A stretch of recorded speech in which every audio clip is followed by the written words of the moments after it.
Hello everyone, हाय। कैसे हैं आप सभी लोग? आशा करती हूँ आप सभी लोग स्वस्थ होंगे, मस्त होंगे, बढ़िया होंगे। तो चलो आओ आज के करंट अफेयर सेशन की शुरुआत करते हैं और देखते हैं कुछ news in form of questions. ठीक है, चलो पहली न्यूज़ देखते हैं। रिजर्व बैंक ऑफ इंडिया ने कंडक्ट किया है ऑक्शन ऑफ गवर्नमेंट सिक्योरिटीज़ और ये ऑक्शन जो है वो ई कुबेर पोर्टल के माध्यम से कंडक्ट कराया गया है। ठीक है, गवर्नमेंट ऑफ इंडिया ने ऑक्शन अनाउंस किया था दो सिक्योरिटीज़ का 25,000 करोड़ रुपए की जो अमाउंट था उसमें। ठीक है, न्यू गवर्नमेंट सिक्योरिटी मेच्योरिटी जो है वो 14 जुलाई 2032 तक की है of worth 11,000 crore and re issue हुई है 9% की गवर्नमेंट सिक्योरिटी जो मेच्योर होगी 74 में ऑफ 14,000 करोड़। गवर्नमेंट जो है उन्होंने ऑप्शन दिया to retain the additional subscription of 200 crore for each security and जो ऑप्शन है it will be conducted by Reserve Bank of India through the eCoBir system on 11 July on 2025 और जो सेटलमेंट है वो 14 जुलाई तक हो जाएगी। ठीक है, मिनिमम इन्वेस्टमेंट 10,000 की है और भी मल्टीपल्स में 10,000 के ऐड हो सकता है अमाउंट। 5% नोटिफाई अमाउंट है जो रिजर्व रहेगा for retail investor and institution under the non competitive bidding facility accessible through the retail direct portal. ठीक है, आगे चलते हैं, आगे देखते हैं। Under which mission did government of India launch initiative to preserve and digitize near 50 crore pages of rare Indian manuscript. तो this is done with Gyan Bharatam mission. ठीक है, हुआ क्या है एक्चुअली, जो भारत सरकार है उन्होंने अभी बहुत सारे इनिशिएटिव लॉन्च किए हैं ज्ञान भारतम मिशन के तहत to basically preserve and digitise the 50 crore और 50 million pages of the rare Indian manuscript. और ये जुलाई में भी लॉन्च किया है। ये मैन्युस्क्रिप्ट डिफरेंट लोकेशंस पे है। It is written on different kind of material, paper, palm leaf, birch bark, cloth, बहुत तरीक़ों से बहुत लैंग्वेजेस में लिखा गया है। ठीक है, एंड इनिशिएटिव जो है वो एटलीस्ट 3 साल हो गए हैं टू कंप्लीट। एक बार डिजिटलाइज हो गया तो मैन्युस्क्रिप्ट जो है it will be accessible to public through online portals and जो नंबर ऑफ पेजेस है जो प्रोसेस होंगे वो अप्रॉक्सीमेटली 1 मैन्युस्क्रिप्ट में 100 पेजेस होंगे and it will obviously safeguard India's vast repository of ancient knowledge, literature, culture, heritage जो हमारा रहा है। ठीक है, उसको हम सब भी देख पाएंगे। आगे चलते हैं। जुलाई में किस स्टेट ने अनाउंस किया है कि उन्हें 4 नए अमृत भारत ट्रेन्स मिलेंगी to enhance transportation and technology infrastructure.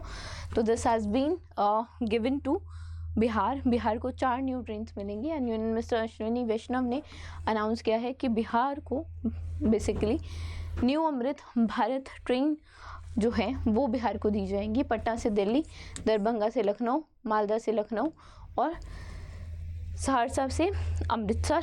ठीक है, ये जो अनाउंसमेंट है इट बेसिकली एक रेगुलर ट्रेन स्टार्ट होगी जोरबानी से to improve connectivity of Seemanchal Bihar to south India. ठीक है, southern India. 53 kilometre Bhagalpur Jamalpur 3rd line project है जो बेसिकली 1156 करोड़ के बजट के साथ अप्रूव हुआ है और 2000 करोड़ और बेसिकली एम्बार्क होंगे for the doubling of the 104 long Bakhtiyarpur Rajgir Tilaiya rail line. 300 crore जो है वो एलोकेट हुए हैं फॉर 177 किलोमीटर रामपुरहट और भागलपुर सेक्शन के लिए। आगे चलते हैं कि to city Buenos Aires award is associated with which of the following country. ठीक है, Buenos Aires that is your Argentina. Prime minister Narendra Modi जो हैं उन्होंने रिसीव किया है अर्जेंटीना का key to city Buenos Aires award को, स्पेशल ऑनर को by the head of the city government Jorge Macri. ठीक है, ये अवार्ड दिया जाता है for the contribution to strengthen India-Argentina bilateral relation and this visit was first visit of Indian Prime Minister to Argentina since 1968। ठीक है, आगे चलते हैं। ऑटोमेटिव इंडस्ट्री जाइंट है BMW ग्रुप, इन्हें इनके जो अभी हरदीप सिंह बरार हैं वो as president and CEO appoint हुए हैं, ठीक है। BMW ग्रुप के सीईओ और प्रेसिडेंट अपॉइंट हुए हैं कौन, आपके Hardeep Singh, and he will succeed Vikram Pawah जो अपॉइंट हुए हैं as the CEO of BM group Australia and New Zealand, ठीक है। काफ़ी एक्सपीरियंस है हरदीप सिंह जी को भी। तो आगे चलते हैं। Which district has topped north eastern region district sustainable development gold index report was released by NITI Aayog. किस डिस्ट्रिक्ट ने टॉप किया है बेसिकली, तो नहथियल और मिजोरम बेसिकली वो the one topped in the northeastern region of sustainable development goal report that was released by NITI Aayog. Second edition है ये report का, and index was developed by the NITI Aayog as we know and the Ministry of Development of North Eastern Region। Technical support है वो United nation development programme द्वारा provide किया गया है। Previous जो फर्स्ट रिपोर्ट थी वो 26 अगस्त 2021 को निकली थी। 8 नॉर्दर्न स्टेट बेसिकली कवर्ड थे। एंड जो नीति आयोग के वाइस चेयरमैन हैं बेरी जी, उन्होंने एम्फेसाइज किया विकसित भारत @2047 की ओर। एंड इंडेक्स जो है it basically rank the district of 8 north eastern states on the relative performance of 15 sustainable development goal, and it covers approx 131 district across the northeast region and 121 district of the considered for the ranking purpose basically। आगे चलते हैं। With edition of 17 BRICS summit took place in जुलाई। तो कौन सा addition था 17 BRICS submission का? 17th addition था जो अभी जुलाई 2025 में हुआ था, कुछ दिन पहले 6 से 7 तारीख को प्राइम मिनिस्टर ने सेशन को एड्रेस किया था। And reform of the global governance and peace and security was the session that he addressed. कि पार्टिसिपेटर्स में ब्रिक्स जो कंट्रीज़ होती हैं वो होती हैं, और जो जिनको इन्वाइट किया जाता है बेसिकली वही होती हैं, ठीक है। And he also basically stated the urgent reform to reflect the contemporary realities including the UN Security Council, IMF, and the World Bank and WTO. He also thanked the leader for highlighting the urgency of UN Security Council's reform to adopt a strong language and on the issue of summit declaration, right। और भी काफ़ी सारी चीज़ें हैं, generally summits होती हैं तो बातें तो होती हैं। Which platform will help in enabling startup to build scalable AI tools for multimedia content creation from text to Indian languages? तो it is Kala Setu. Kala Setu platform will help basically. Kala Setu is a real-time language tech for Bharat challenge, and this initiative is India's leading AI startup to develop indigenous scalable solution for the automated generation of audio, video and graphic content from text input with a support of multiple Indian languages, ठीक है।